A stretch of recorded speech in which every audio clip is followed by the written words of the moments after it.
En esta ocasión vamos a hablar del derecho aplicable a un contrato de compraventa internacional de mercaderías.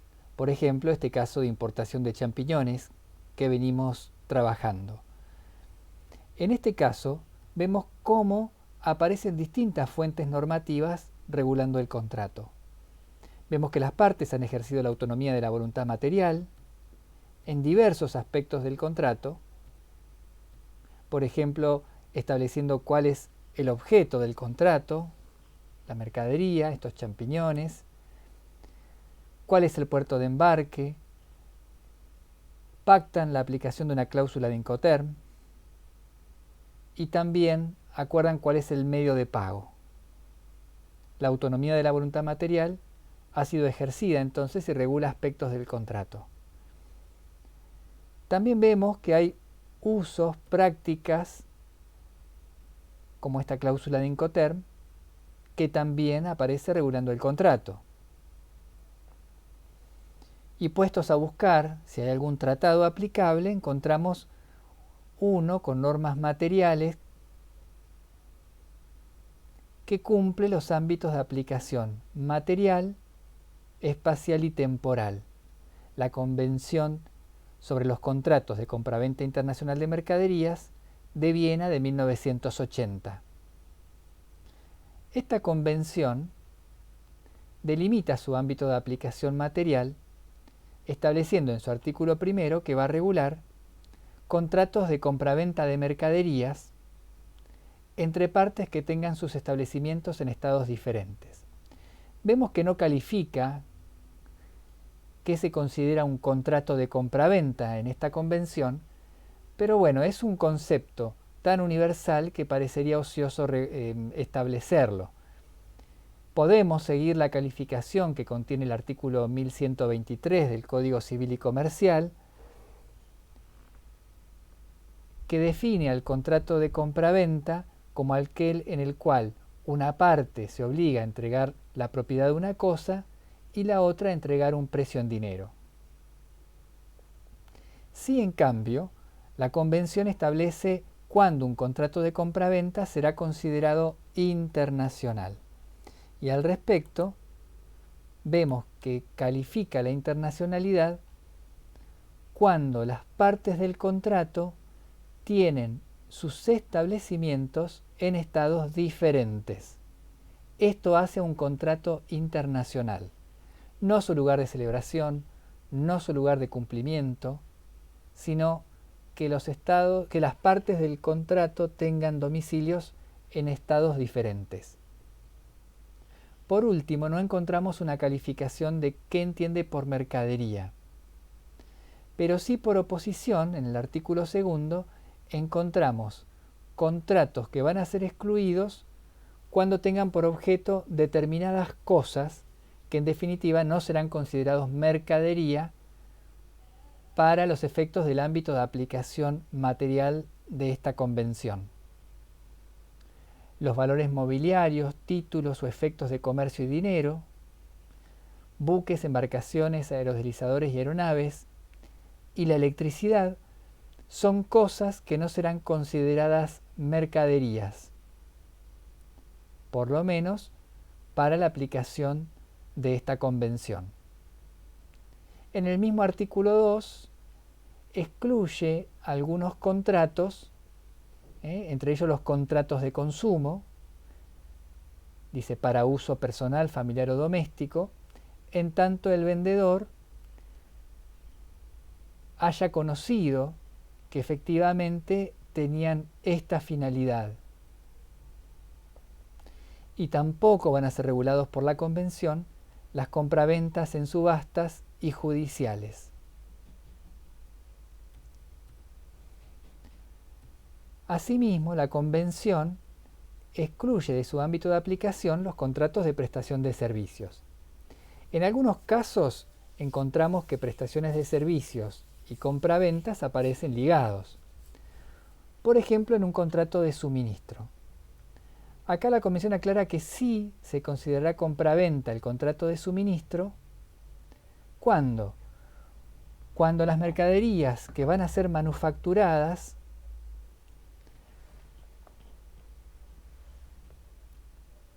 salvo que la parte que las encargue a esas mercaderías asuma la obligación de proporcionar una parte sustancial de los materiales necesarios para esa manufactura o producción.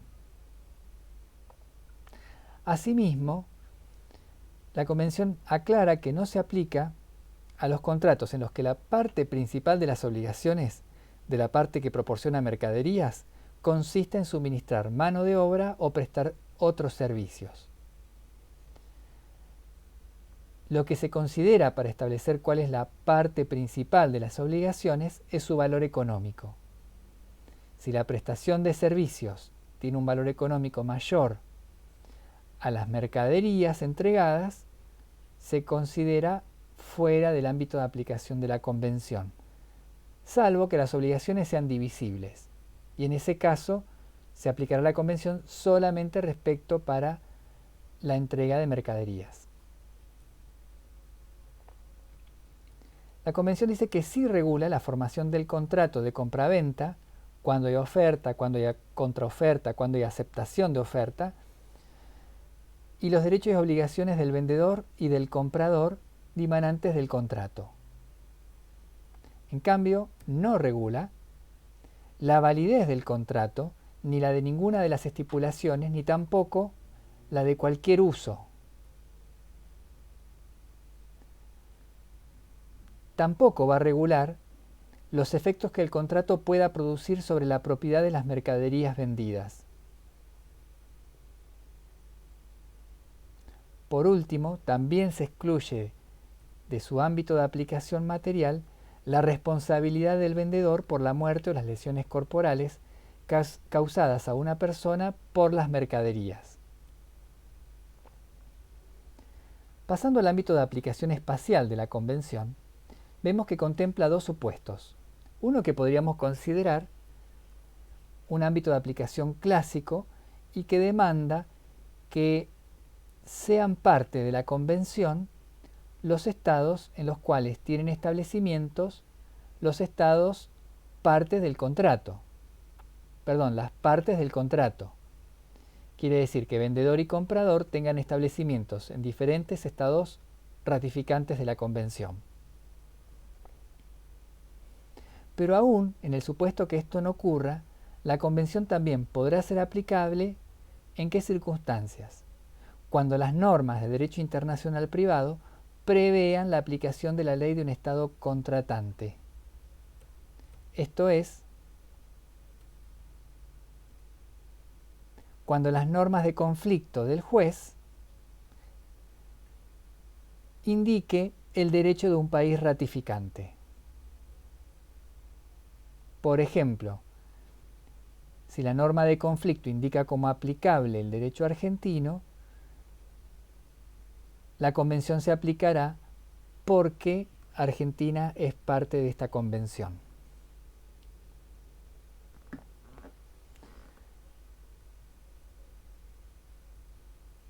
En el caso, las partes no han ejercido la autonomía de la voluntad conflictual, pero podrían haberlo hecho. Debiéramos ver si, según las fuentes convencional o interna, esa autonomía de la voluntad es válida. En defecto de la autonomía de la voluntad, ¿cuáles son las normas de conflicto y qué derecho estatal indican como aplicable? Vemos entonces que hay una multiplicidad de fuentes normativas que podrían ser aplicables a este caso. La autonomía de la voluntad material, la autonomía de la voluntad conflictual, usos, costumbres, prácticas del comercio internacional, tratados con normas materiales como la Convención de Viena, tratados con normas de conflicto, quizás el Tratado de Montevideo de Derecho Civil resulte aplicable, habría que ver según sus ámbitos de aplicación. En fin, ¿cuál de todas estas normas va a regular este contrato? La Convención de Viena establece un orden jerárquico de las distintas fuentes que pueden regular un contrato. Así, en el artículo 6 dice que las partes podrán excluir la aplicación de la presente convención. De esta manera, están colocando en el primer lugar, dándole la mayor jerarquía a la autonomía de la voluntad material. Las partes pueden excluir en parte o totalmente la Convención de Viena y sus soluciones materiales. Esto es, pueden ejercer la autonomía de la voluntad material.